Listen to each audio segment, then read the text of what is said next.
everyone, welcome to Killer Bites, a show where we tell you morbid stories from the world of true crime.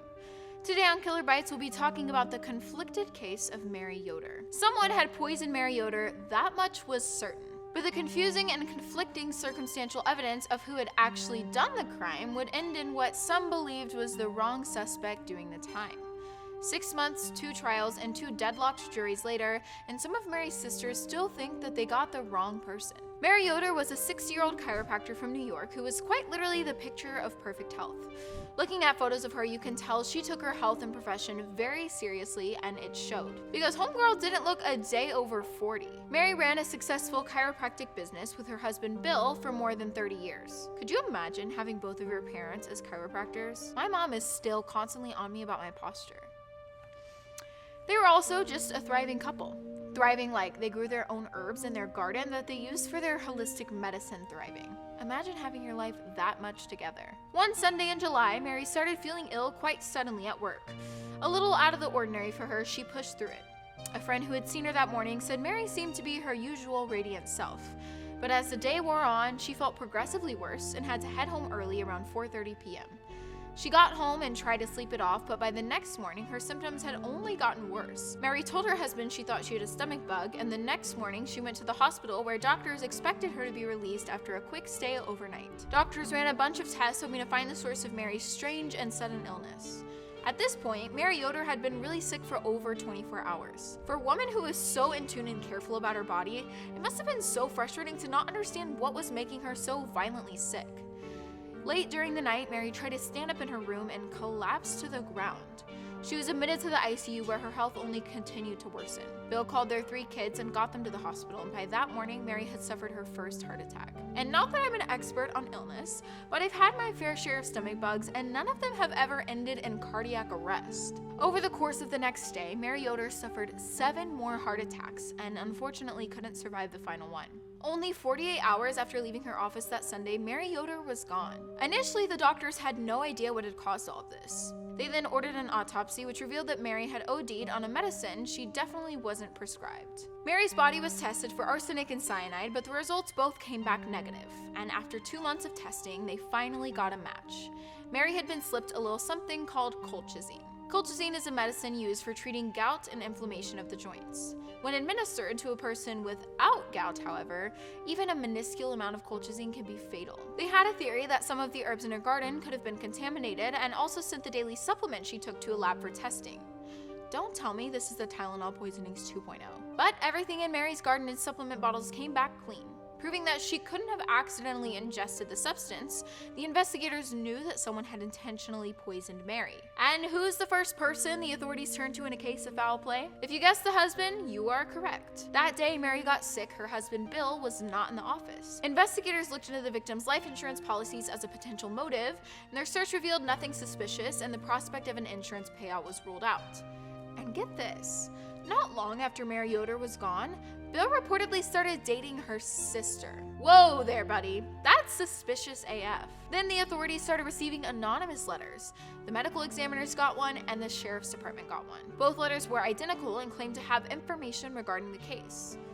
Both letters pointed the finger at Mary's youngest son, Adam. Huh? And both of the letters listed the fatal poison by name, colchicine. It also said to look in Adam's car for evidence. The cops then ruled out Bill as their suspect and shifted their focus to Adam. The letters told them that a bottle of colchicine could be found under the passenger seat of Adam's car. Sure enough, when deputies inspected the car, a bottle of colchicine was under Adam's seat, just as the letter said. But who is this mystery letter-writing vigilante? And how did they know about all of this? In Adam's car, searchers found a bottle of colchicine, a cardboard wrapper, and a receipt detailing the transaction with an email address that was similar to several that Adam had. What was it? colchicinelover95@gmail.com? Allegedly, when they searched Adam's car, he was standing there smoking a cig, and the second they pulled out that bottle, the cig nearly fell right out of his mouth. Investigators looked into Adam's whereabouts when his mom fell ill and found out that 5 days earlier he'd gone to Long Island to visit one of his sisters. He was there until his dad called him about his mom's health situation and then returned home to be with them. By now, the authorities believed they had their suspect, so they started interviewing potential witnesses. They started with the people who knew him best, like his on and off girlfriend Katie Conley, who went by Katie. Katie also worked for Mary at her chiropractic business and had been the receptionist and assistant there for 4 years. She loved Mary dearly and was even identified as a loved one of Mary's in her obituary. Katie was devastated by the loss as well and wrote on her Facebook page, "If love could have saved you, you would have lived forever." Why am I crying in the club right now? Detectives questioned Katie and asked if she knew of anything suspicious going on between Adam and Mary. While Katie went through rounds of interviews, a crucial detail came back from the forensics lab. They believed that the anonymous letters came from the Yoder's own chiropractic business. The letters were tested for DNA, and they discovered that the DNA underneath the stamp belonged to a female. Investigators asked Katie for a DNA sample, and she obliged. Katie explained to them her tasks in the office and how she often pre-stamped the envelopes for the mail. Yeah, I was gonna say that sounds suspicious, but I've totally had that office job before where there were just those days with not a whole lot to do, so you start doing ridiculous things like pre-stamping envelopes just to try and look busy. Katie even reportedly brought in envelope samples and letterhead from the office to help them with their investigation. Detectives asked Adam about the email address on the receipt for the bottle of colchicine. He said the email was similar to some that he had, but he said he didn't own that account. The detectives found out that the email address had only been accessed in 2 locations, at Katie's home and on Katie's cell phone. And that's when investigators began to learn about Katie and Adam's toxic on and off again relationship. They also found out that in 2015, Katie had allegedly given Adam some supplements that were supposed to help him focus on his studies, and that ended up making him sick too. Investigators began to believe that Adam Yoder was being framed and that the evidence in his car had been planted by someone else. OMG, who? Detectives brought in Katie for another interview, and she stuck to her original statements, continually keeping the blame on Adam. But that's when they started to realize that Katie's story was sounding very familiar. They had always believed that whoever wrote the letter was most likely responsible for Mary's poisoning. So they just straight up asked her. They asked Katie if she wrote the letters, and she told them that she had. An investigation turned up a long paper trail of emails and prepaid gift cards used in the purchase of the colchicine that led straight back to Katie. Detectives also found Katie's DNA on the colchicine vial found in Adam's car. They theorized that Katie had spiked Mary's protein drink that she had every morning. From that point on, Katie was no longer a witness, but the #1 suspect. The 23-year-old woman was arrested and charged in the crimes against Mary Yoder, but the cops still didn't have a motive. And when the case went to trial, that was the pure focus. The motive. Katie's lawyer argued that the only person who had the motive and means to snuff Mary was her husband Bill. They also tried to say the motive was Bill's affair with Mary's older sister Kathleen. Ooh. Yeah, that doesn't look good. They argued that Bill also had access to Mary's daily protein shake before she left for work and could have kept his distance from the office that day to avoid suspicion. They added to the argument by saying Bill had access to colchicine because Mary had allegedly talked about its helpful use for the plants in her garden and that she could have ordered some herself. The prosecution claimed Bill had nothing to do with Mary's poisoning and that Caitlin was the mastermind behind it all with the motive of revenge. Katie was a woman scorned who wanted to get back at Adam by poisoning his mother. But 2 of Mary's own sisters adamantly disagreed with the prosecution. They thought Caitlin was being framed. I understand that though. Katie was only 23 years old, and revenge against your ex seems like such an extreme and senseless motive when compared to her husband who was having an affair. After 3 weeks of testimony and 5 days of deliberation, the defense was able to create enough reasonable doubt to leave jurors hopelessly deadlocked, and the judge was forced to declare a mistrial.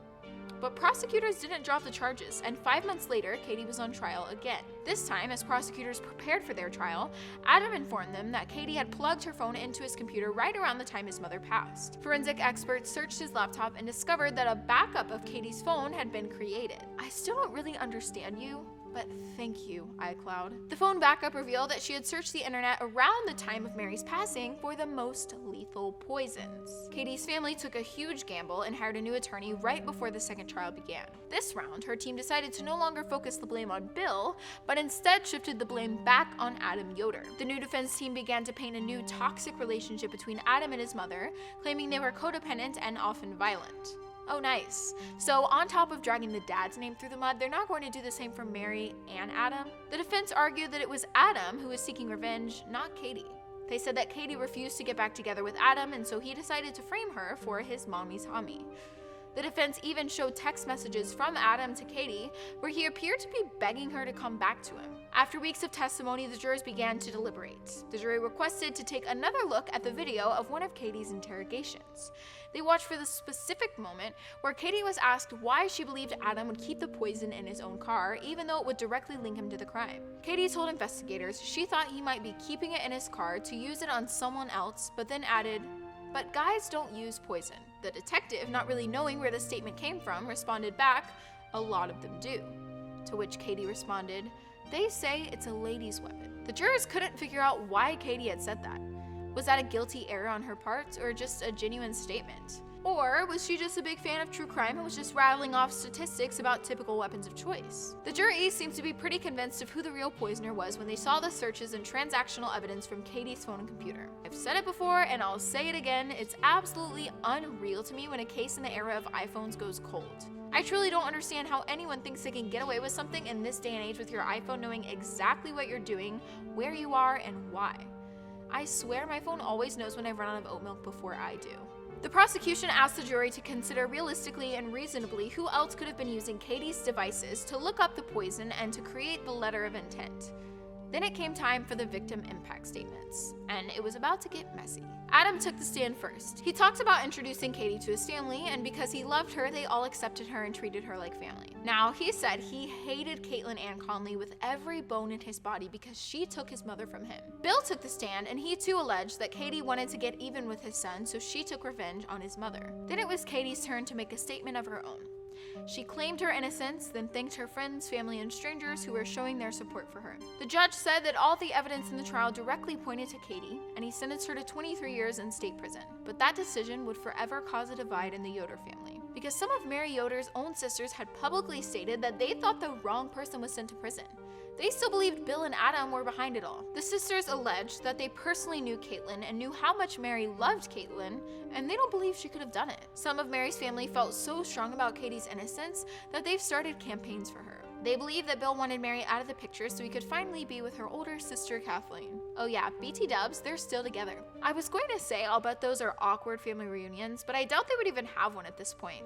Mary's sisters have completely turned on the couple. But the sheriff's department was certain they'd put the right suspect in jail. They firmly stated that after an intense 6-month-long investigation. Everyone had a chance to speak, give their theories and thoughts, and they ultimately found nothing on Bill, nothing on Adam, and everything on Katie Conley. I feel like that was their way of saying, I understand you feel that way, but remember who just did all the real work for the last 6 months? Okay, sisters? Katie Conley is currently serving out her 23-year sentence, but no matter how much time she'll spend behind bars, the Yoder family is forever divided over her guilt or innocence. So what do you think? Was Katie trying to frame Adam? Was it Adam and Bill trying to frame Katie? There's no doubt that Katie's lawyers are going to try and get an appeal for her as soon as possible, and I'm going to be looking forward to hearing if any new information comes out of it. Because I think she did it, but at the same time, do I? Thanks for watching.